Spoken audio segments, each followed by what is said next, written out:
TorahBox.com pour la diffusion du judaïsme francophone vous retransmet un enseignement du Rav Ron Shaya. Bonne écoute et bon limoud.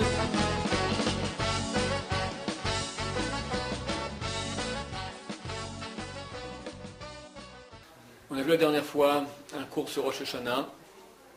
La date se rapproche, c'est moins de 10 jours. Et les choses dont on va parler durant ce cours-là encore, qui sont, disons, la compréhension profonde mais basique de ce que c'est que ce jour-là, comment se comporter à ce jour-là. Je vais commencer à exposer des trucs, c'est-à-dire que, comme j'expliquais rapidement la dernière fois, c'est un jour de din, un jour de rigueur de la justice divine. Dieu a un attribut de justice, un attribut de miséricorde. Chesed et din. Chesed, c'est la miséricorde.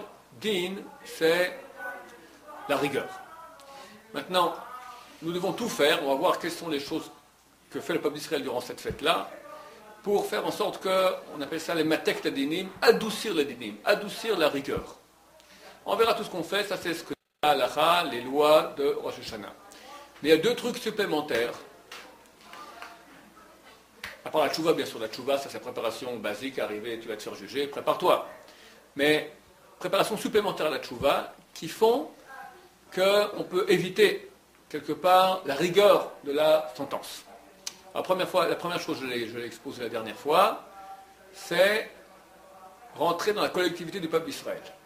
Par le fait que je me sens appartenir au peuple d'Israël, je m'inquiète. Je pleure la douleur d'Israël, je me réjouis, la réjouissance d'Israël, je prie pour Israël, j'aide Israël.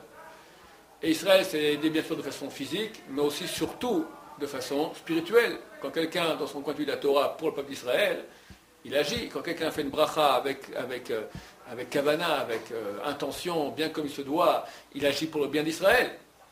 J'ai marqué que celui qui mange sans bracha, alors c'est comme s'il vole le peuple d'Israël. Il vole le flux qui revient à Israël. Alors, au contraire, quand tu fais une bracha comme il se doit bien, tu amènes un flux au peuple d'Israël. Si quelqu'un, et c'est relativement facile de rentrer dans cet esprit-là, et ça nous facilite aussi le fait de servir Dieu dans l'amour, dans le Shem Shamaim, de façon désintéressée. Quand quelqu'un prend sa bracha, maintenant je fais la bracha bien, bon, j'irai au paradis, j'irai moi en enfer, c'est bien pour moi, ok, c'est petit. Quand tu penses que la bracha maintenant, mais ça aide le peuple d'Israël.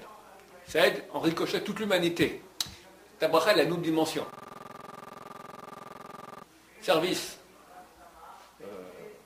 Dans nos mitzvot, d'accord, quotidien. Et spécialement maintenant pour le jour du jugement, Rosh Hashanah, de s'insérer dans la collectivité du peuple d'Israël. Ça, c'est la chose que j'ai dit la dernière fois. Je continue maintenant le deuxième truc. Quel est le deuxième truc? Excusez-moi, c'est maintenant, ça veut dire, ou c'est le jour de Rosh Hashanah? C'est bien durant toute l'année. C'est encore plus important maintenant dans les jours de préparation à Rosh Hashanah, et encore plus important à Rosh Hashanah. Et tu verras que dans les prières de Rosh Hashanah, on ne prie que pour Israël. Pour Dieu, Israël. Bon, pour la manifestation de Dieu sur terre, c'est le peuple d'Israël. Que le mal disparaisse, que tout le monde reconnaisse que le peuple d'Israël est le peuple qui véhicule la divinité, qui manifeste la divinité dans le monde. C'est ça le sens de nos prières. Donc, toute l'année, encore plus maintenant, et surtout à Rosh Hashanah. Deuxième truc. Dieu va nous juger. Dieu va nous juger comme nous jugeons. Et là, il y a ici une porte d'espoir énorme. C'est pas moi qui le dis, c'est marqué dans le traité Rosh Hashanah. Donc c'est un truc que nous donne la Gemara. Hamavir amidotav, maverim akol psha'av. Celui qui passe outre ses midot. Midot sont ses mesures. C'est-à-dire sa façon de se comporter avec les autres. Il y a des mesures. C'est-à-dire, je supporte, mais là je ne supporte plus. Il y a des mesures. Au bout d'un moment, tu dépasses la mesure. Celui qui va passer outre sa mesure, lui dit, ok, je veux bien supporter une fois, mais supporter deux fois, mais 3 c'est trop, ou 4 c'est trop, ou 400 c'est trop. D'accord?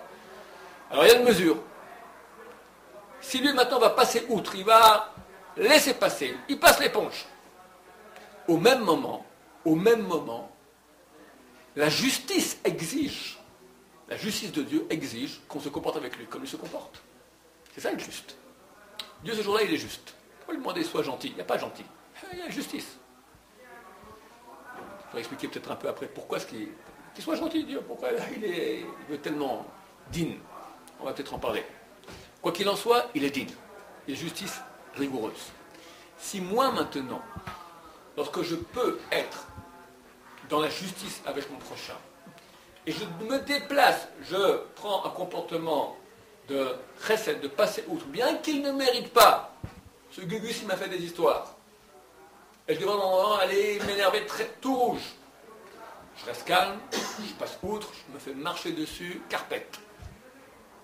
Carpette. Et à le jour du jugement,